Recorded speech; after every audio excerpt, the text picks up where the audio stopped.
अस्सलाम वालेकुम जी। आज के वीडियो उन सहेलियों के नाम जो शौरी तौर पे ख़ुद को बेहतर करने की कोशिश करना चाहती हैं और वो चाहती हैं best version of myself, transformation journey, personality development, इन चीज़ों को ज़िंदगी में एक्सपीरियंस करें। ये टर्म्स के अलावा क्या हमारी ज़िंदगी में हिस्सा भी बन सकती हैं? जी बिल्कुल बन सकती हैं। कैसे? शेयर करती हूँ आपके साथ। जो पहले से इस चैनल पे हैं, एक नई वीडियो में खुश आमदीद, और जिन्होंने पहली दफ़ा वक्त निकाला है, तारुफ़ करवा दूँ जी, मेरा नाम अनीसा है।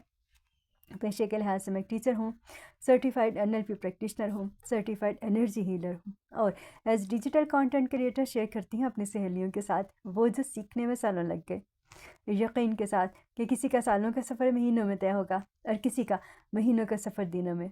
टर्म्स में से ट्रांसफॉर्मेशन जर्नी कहते हैं। मेरी सहेलियों, शौरी तौर पर ख़ुद को बेहतर करने की कोशिश के सफ़र में एक कदम आगे बढ़ाते हुए आज बात करूँगी कि हम अपने दिन को डिज़ाइन क्यों करें, कब करें और कैसे करें।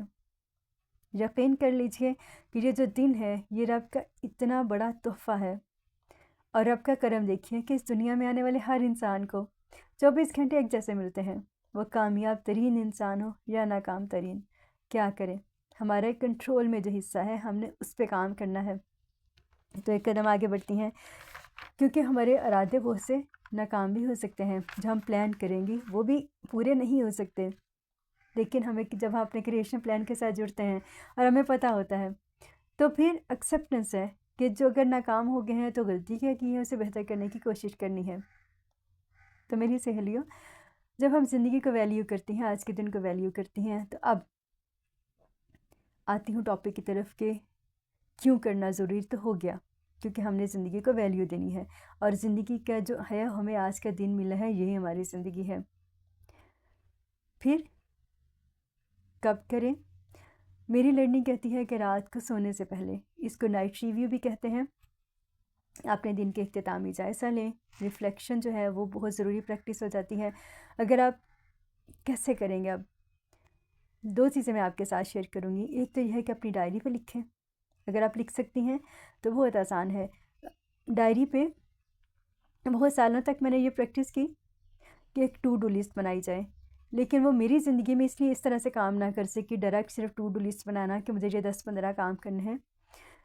मुझे लगा मैं वो नहीं कर सकी कि मैं बहुत ज़्यादा टू डू लिस्ट में बहुत सारा काम लिख लेती थी और फिर एंड ऑफ द डे कर नहीं पाती थी। जब रिफ़्लेक्ट करती तो देखती तो इतने सारे क्रॉस होते तो थोड़ी सी मायूसी होती, थोड़ा सा इंसान की जो सेल्फ स्टीम लो हो जाती है ना। तो फिर मैंने सीखा कि टू डू लिस्ट में सिर्फ 2 या 3 काम रखें, लेकिन कर लें। तो अगर आप सिंपल टू डू लिस्ट बनाती हैं कि आपको अपने दिन में अगले में सिर्फ ये 2 या 3 काम करने हैं और बाकी जो ज़िंदगी के मामलात हैं वो करने हैं, तो भी आपके जो सेंस ऑफ अचीवमेंट आपको मिलती रहती है और आप उस पे करते रहें, बस एक एक कदम आगे बढ़ते रहें। अब वो मैंने एक वीडियो आपके साथ शेयर की थी, मैं लिंक में शेयर कर दूँगी, ज़िंदगी का दायरा। तो आपने जो भी काम लिखने हैं कि अगर आप स्पिरिचुअलिटी में आपने कौन कौन से काम करने हैं, जैसे एक दिन में नमाज है, कुरान है, अज़कार है, सदका है, नफल है, जो जो भी आप करना चाहती हैं वो लिख लें एक जगह। फिर आपका फ़िज़िकल बॉडी की जैसे आपकी बात है, फूड, स्लीप, आपका वॉक आपने कितनी करनी है, एक्सरसाइज क्या करनी है, ख्याल कितना रखना है अपनी नींद का, ये चीज़ें। फिर आपके माइंड के लिए आपने क्या करना है, माइंड के लिए पॉजिटिविटी के एक्टिविटीज़ कौन कौन सी होती हैं, नेगेटिविटी की एक्टिविटीज़ कौन कौन सी होती हैं। जैसे दूसरों के लिए अच्छा सोचना, दूसरों की ज़िंदगी में आसानी बांटेंगे तो हमारी ज़िंदगी में भी आएगी। इसी तरह से अगर हम दूसरों के लिए नफ़रत, हसद, जेलसी, या एक होता है, एक रवैया हमारा होता है कि लोगों के सामने अच्छा होना, अच्छी सी पिक्चर पेश करना और उसके बाद मीठी छुरी होकर उनकी जड़ें काट देना। मुनाफ़िक़त इसी को कहते हैं। आसान अल्फाज में ये लफ्ज़ ज़रा हमें अच्छा नहीं लगता, लेकिन यही तरीका है, कहा जाता है ज़िंदगी गुजारने का। तो ऐसे लोग हमेशा क्योंकि उनकी इनर और रिफ्लेक्टिव पर्सनैलिटी में बड़ा डिफरेंस रहता है, तो वो मेंटली रिलैक्स नहीं रहते। तो आपने अपने लिए मेंटल हेल्थ के लिए कौन सी चीज़ें चूज़ करनी हैं, इस पे काम कर लें। ये लिख लें कि मैंने कौन कौन सी आदतें सीखनी हैं, कौन सी चीज़ों को रिप्लेस करना है। इसी तरह से फिर फाइनेंशियल फ्रीडम के लिए आप क्या क्या करना चाहती हैं या क्या कर रही हैं, या इसके अलावा अगर आप सीख क्या रही हैं,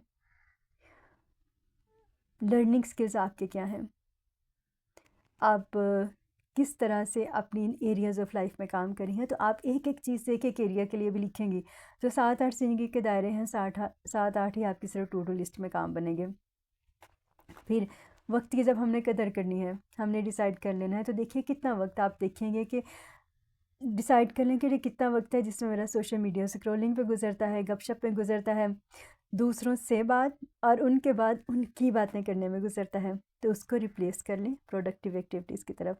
ये तो हो नहीं सकता कि हम पुरानी आदतों पे रहें, पुराने माइंडसेट के साथ रहें और नई ज़िंदगी को एंजॉय करें। तो new life with in the life का मतलब ये भी है कि सोच से अमल का सफ़र शुरू करना है। फिर मेरी सहेलियों, कोई भी आइडिया, कोई भी थॉट, कोई भी चीज़ जो बार बार आपकी ज़िंदगी में आपको बार बार वो चीज़ रिपीट होती है, आप जितना भी चीज़ों में मसरूफ़ हैं, तो इसका मतलब है ये कोई ना कोई पर्पज़ ऑफ लाइफ है।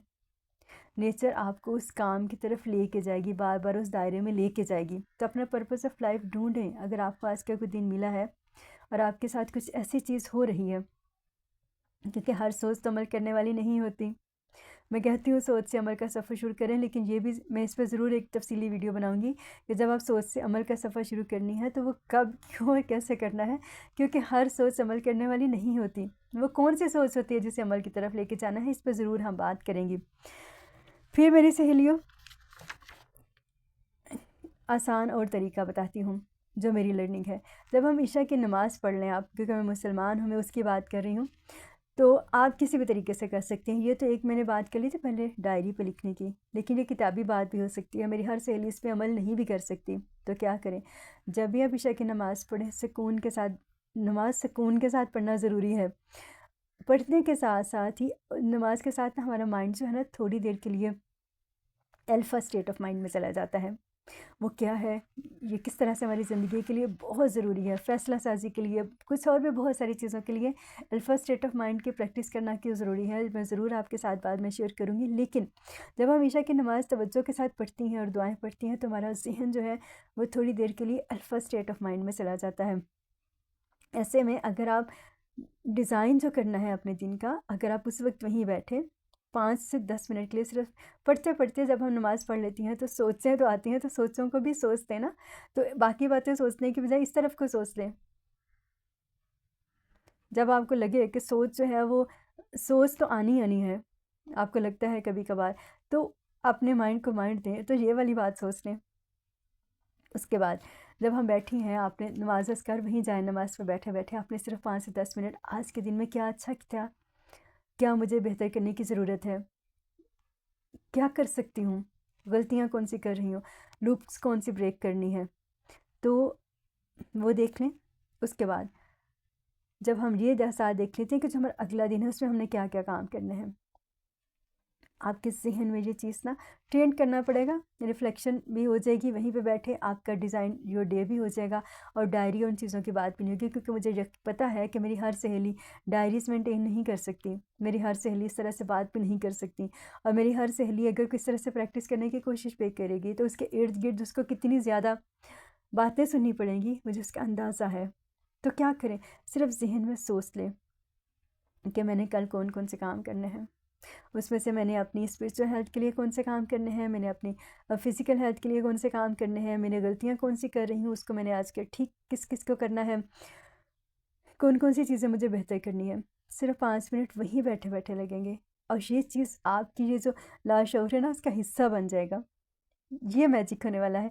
मैजिक ये होगा कि जब आपकी लास्ट थाट जो आपकी होती है, जब आप इस तरह से सोचते हैं, तो वो आपके ज़हन में उसकी एक पिक्चर बन जाती है, ज़हन का एक पैगाम चला जाता है। तो जब आप अगले दिन वो काम करने लगती हैं, तो आपका ज़हन उसके लिए तैयार होता है।